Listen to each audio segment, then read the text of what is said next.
Greetings. It is another beautiful day here in America. Have you ever wondered what it would be like to drop everything and go wander in a foreign country for a little bit?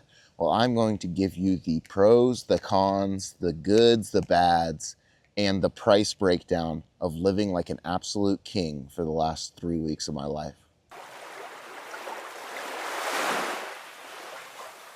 Let's make some breakfast and get right into it. So, for some context, on October 7th, 2 days after my 29th birthday, I took a 30-hour plane ride to Bali. What made me choose Bali was its sheer beauty mixed with the ability to actually motorcycle the whole island in 15 days. The only thing that I had booked during that time was my flight out there and a motorcycle rental for the first 10 days.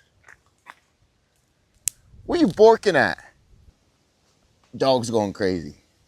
He never barks, so that scared me. Roughly 2 months preparing for this trip, and in that meantime, I started getting a little more serious about my video creation stuff as well.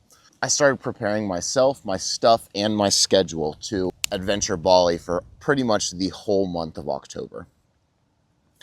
During that time, I actually went under contract on my house, which was a blessing, but it turned my 60-day closing into a 10-day. I had to pack everything in the house and get it out of there so I wouldn't have to deal with it when I came back. That closing date is actually 2 days away, if the government won't shut down, but I'm not even going to get started on that. I needed to unplug. With everything going on in America, I was just kind of sick of being around it. So I figured I'd fly to the opposite side of the world. Got that for about $2,000. Comfort Plus, I think you could do $1,500 if you wanted to fly economy, but I need the little extra leg room. Made it over there. Took about 40 hours, and that was nothing because I was stoked. I was so excited. Instantly got to Canggu, and I'm not going to review the whole trip, but the mission that I had was to go to a different place every single day for the duration of the 15 days. And I did just that. Every day was a different adventure from the last. It was a spectacular way to experience everything. This was my first solo trip. I was only nervous until I got on that flight, and then everything just kind of flowed. I got to do Bali at my own pace. There was no girlfriend telling me to slow down with my walking, and no guy friends to tell me to speed up with my camera equipment. I got to do what I wanted, when I wanted, every time I wanted to. And when you don't have an agenda or a schedule, that is such a huge quality of life improvement. You don't feel like you're confined to some place for any amount of time, and you can kind of just drive until you see a squirrel and then pull over. So that was a massive perk, but it wasn't without its cons.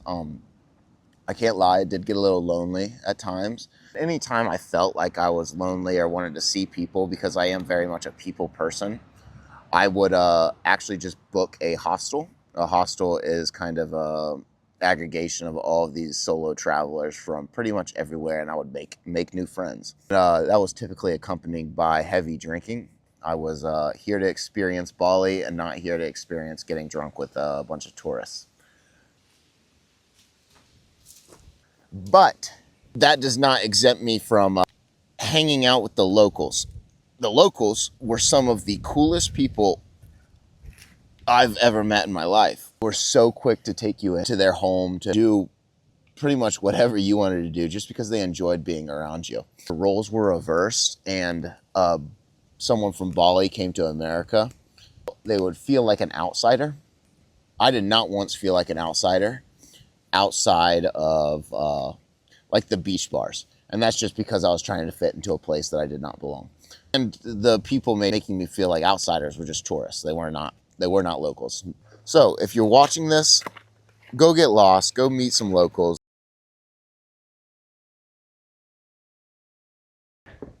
So as far as the price, I'm going to do a separate price video, but I will tell you, when you include the flights from America, East Coast, to Bali, it broke down to $300 per day. If you do not include the flights, it was $186. And mind you, this was not a budget vacation at all. I had budgeted for 6 months prior to, so I had the money to spend and I was going to spend it. So I lived like an absolute king for those 2 weeks. All for a measly grand total, flights included, of $4,115. $4,000 with a flight, $2,000 without. That's cheaper than my mortgage. So for my packing, I actually did a pretty good job, all things considered, for it being my first solo backpacking trip. I packed way too much stuff. I didn't realize the laundry experience would be as easy as it was. Had I have known that, I would have packed about half of the amount of clothes that I did. And packed my bag to the absolute brim. The clothes there are also extremely cheap. I wish I could have had an empty bag. So I actually picked up a pair of like super nice Nike shorts for like $4. Our Hawaiian shirts were fire. They were so sick. But the only thing that I would have brought were like my the pants that I like to wear and maybe a shirt or two. If I brought the clothes that I was wearing and then a pair of clothes to change into on the flight, I would have landed, did laundry, and went shopping. I also lost a few things. So I lost my scrubby, my razor, and my laundry bag. Things I should have brought or added to the packing list was a lock. I needed a lock because at one of the hostels I was actually robbed. And the reason I know I was robbed was because I was flying my drone, I was landing my drone, and I could see into my camera bag, and I could see that both my microphone, this is a new one, and my GoPro were in the camera bag. I caught the drone, put it in the bag, and then put my bag in the locker. Did not lock it, so it is my fault. Went out to the bar crawl with the people, woke up, realized that the bag was lighter than normal, and opened it up, saw the things were missing inside. It took me 3 days afterwards to realize that I had the evidence on me. So lesson learned, bring a lock.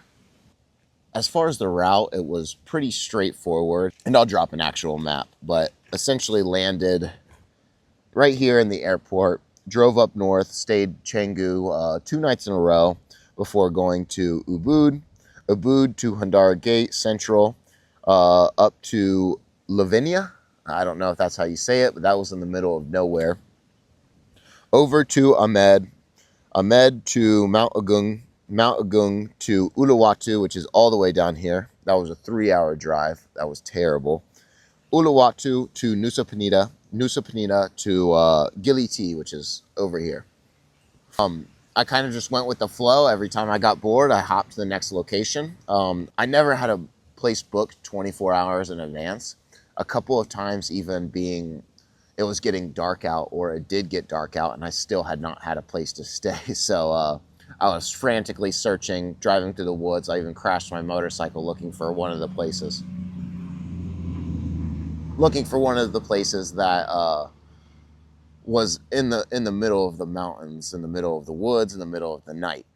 Eventually found it. Thankfully, the motorcycle started back up. Otherwise, I might not be making this video right now. Chupacabra might get me or something. Have your place booked before it gets dark and start heading there as it's getting dark. For the most part, the places that I stayed were amazing. There was only a few places that I went to that I was like, this ain't it. And typically that was when I was either cheap or desperate. Because for the most part, the places that they offer you are extremely cheap. So if you come with any amount of money saved up, you are able to get like a $40 USD, which is about 600K Indonesian ruby. A very nice place. So some of them being like villas, your own private estates. And then if you wanted to nickel and dime it, then you can stay at the hostels for like, I think, $4 a night or something like that. But it kind of offsets because you end up paying way more in the beer that you're forced to drink. But I found that happy spot was like the $40 a night USD to live like an absolute king. I am quite bougie. I do like nice stuff. So that worked for me. Maybe for you it might be in the 30s or the 20s, but anything over 50, you're fine dining. Favorite moments? It's hard to pinpoint one exactly because every single day was so much different than the last. I truly believe that every day was one of my favorite days. But you obviously can't say that. So golf, scuba, silver, Nusa. Those are the favorite moments. Least favorite was that drive from Cedarman to Uluwatu. Speaking of the food there was incredible. I never had Indonesian food before, but was very pleased. The whole time it was always a fun dining experience. The presentations were incredible, and the taste was out of this world. Big Indonesian fan now. Nasi goreng, which is fried rice, and always hit the spot. I also loved their chicken. Everything kind of had some spice on it, which is good to me because I love spice. Their rice was always perfect. It was so good. Getting to like the touristy areas, you could get kind of Western food like Mexican, things like that. And those were good too. Like the last day, I had some extremely good Mexican. Their protein portions are very, very small. I typically found myself getting double meat, and that still was not enough for me.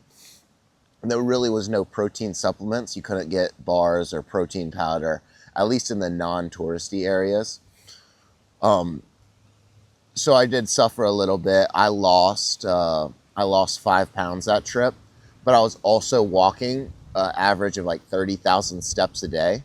For the 3 weeks that I was gone, I walked over 500,000 steps, 530,000 steps. So if you are considering dropping everything to go solo backpack and motorcycle around Bali, do it. It is going to cost you a few $1,000 and it's going to give you memories that'll last a lifetime. Make sure you take some videos, post them on YouTube so you can end up looking back at it for the rest of your life and smiling and saying, wow, that was a fun day. But I'm gonna cook up the rest of these, put some eggs on, and make my budget video. So I'll talk to you guys in the next one. Peace.